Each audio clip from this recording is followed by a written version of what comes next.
If you had asked me this question when I was like, in India, I would say I was trying to be a housewife. I did not know I had a I had a goal or anything in mind because my family was not into arts or anything like that. So I was raised as a child where I didn't get good grades. I failed most of my classes. I would only go to dance and, arts and chess and tennis and like all the things that was not what my parents would call as a good child. So was it because you didn't have to? Like, did you have that expectation of, I'm just going to be a housewife anyway, so I don't need to? Yeah, because I really thought I was not good for anything because like my grades said so. So I was like, let's say I would just like make little pretty clothes for my dolls. I self-taught myself.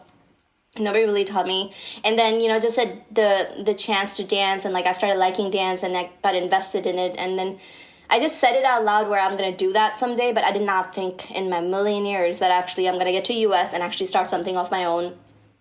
And this is where I am today. So if you asked me before, like I didn't have any goals or aspiration when it comes to dance or even influencer or fashion or anything like that. What was the shift for you when it came to, all right, this is going to be something legit that I can do as a career? Once I came to high school, I started my own club, cultural dance club. Then I went to college. I started another dance club, and I started seeing that people are actually enjoying that. They actually value arts and creativity here more. And I think in 2016 is when I participated in Miss India DC. And at that point, I was also training for a teaching at Miss Pakistan USA. And all of a sudden, like right after my graduation, I got involved in a lot of things. And then I went to Desi conference and concert in New York. I think that was happening in 17 or 18. That's where the idea came to me. You know what? I want to monetize everything and I want to actually make this a little bit more professional. I started DC Wale Desi for that very reason because there is literally nothing here like New York City. So every year there was like a letter towards it. There was not a significant moment that I would say that like led me to think, oh, I'm going to do this one day. But it was like a series of things that were just like working out for me that got me to where I am today.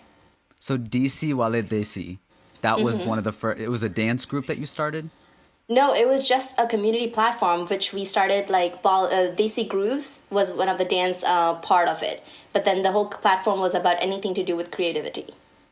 Okay, so creative people in the DC area. Yep. Was it over like Facebook or something? Instagram, okay. Again, Instagram. And yeah, like what were people doing in that group? So we were featuring them like any other, other social media pages. We were featuring the people to get them involved. And what we started doing is marketing Desi groups. Like we created our own in-house dance workshop, and I would give a chance, an opportunity for a person who doesn't have enough followers or anything like that. You don't really require those to teach somebody. And there are great dancers in the DMV. They don't get the exposure that they should. So I gave them a chance, actually monetize them where people were paying $20 to get the dance class. I was paying the trainer or teacher at that point, an instructor, and everybody made money.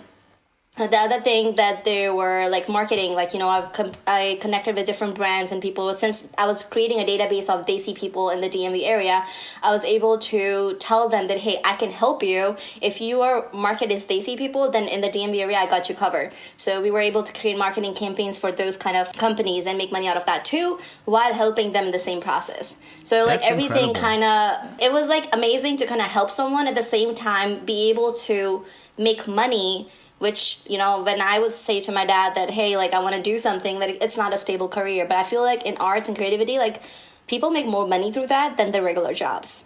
Yeah, I think what's really interesting is, at first I'm trying to look at it through the lens of how do you make dance a career? But what you're really doing is, as you mentioned, you built a database of like a people community. Of a similar community. That's what these apps do nowadays, right? They sell data to each other. I like the way you did it, because it seems more right. I don't know why. But it's like, more personable. I was able to interact with these people. We were able to take the data. We were able to take their emails, information. It was like more personalized messages and things were at more of a personal level. And that's where they were at ease to give us those emails, and they were comfortable giving us the information that we needed. And we were able to talk to these companies, and we've never had issues so far, at least. So yeah, I think it's so going it's well. Like that page Bollyville. Right? That's the one with all the something dance along those groups. lines. But you did it individually for this group, and then you did it with what, other cities too? So yeah, I've started Philly and then Jersey, and now we're starting Boston sometime soon. So basically, my goal is to create a chapter of it in every single state or like major cities of US where you have more Desi population. Nice. And how big are all of that? Like, what's your biggest sort of following or like accomplishments with those? And DC Wale Desi is about $5,000. 5,000 people. Okay. Yeah, so I think that would be the biggest, because that was the first one that I started. So I think the first one I launched in 2018, I believe, and 19 we did the whole 1 year anniversary. We did the calendar year award where we were able to nominate award like different brands and like for example favorite photographer, the best voted photographer in the DMV, and these are the people who got them to win. Like they voted for them, their friends and their family. We didn't have anything to do with it, but then now they can write on their title that award-winning photographer in the DMV area. That makes them more money. During these times, how do you get this community to interact with each other? Is it like only online now, or? Yeah, it's basically like mostly online, like giveaways or like, live sessions or anything like that. It was a lot easier back in the days where we used to host events like at least once a quarter, where everybody will meet up, even a small event or a big event. It kind of worked out, but now since it's almost a year now actually, because March 15th was when quarantine was announced last year, quarantine. So yeah, it's been a year that we haven't done much. So you started your own dance studio, right? It's called Yes. Let's Groove, or Let's Groove Studio. Okay. So what gave you the idea that you wanted to eventually start your own studio? As I said, that was one Mayor thought when I was in 8th grade or 9th grade that I wanted to start a dance studio. When I saw the opportunity and I was looking around the places, I was like, I have this thing open, and my friend, she's a real estate agent, commercial-wise. Nice. So she was like, hey, I saw this place, and like it's pretty cool, and I lived around there. So I was like, okay. The rent was pretty decent, and it was a brand new community and brand new location. I was like, I'll take it, and I'll do something with it. And then I started thinking, I wanted to bring the LA vibe here, where, the cool lights and like the dark, like the whole dark black box type of look and feel. Well, even though it started as a dance studio, at this point it's not a dance studio anymore, but it's still like that's like the idea was to just like have that LA vibe dance community built together in Manassas area. But I think the location was a disadvantage, and then the worst was the COVID that happened to me. Yeah, I saw some of those videos, and it felt like what you're talking about, either the dance studios that they have in the more popular cities with a lot of dancers. Like everyone playground. looks really cool. Yeah. Yep. There's a cool aesthetic to it. So what is it used for now? You said it's not dance. It's not just for dance anymore. So I call it a creative space that could be utilized for dance, video shoot, music videos, even private events. Because of COVID, of course, the students were hesitant to come out and learn dance. And I literally signed the lease, I think March 6th is when I signed the lease, and March 16th or 18th, the quarantine was announced. Oh, man. Wow. And I was just holding my head, and I'm like, you the idiot. You should have researched.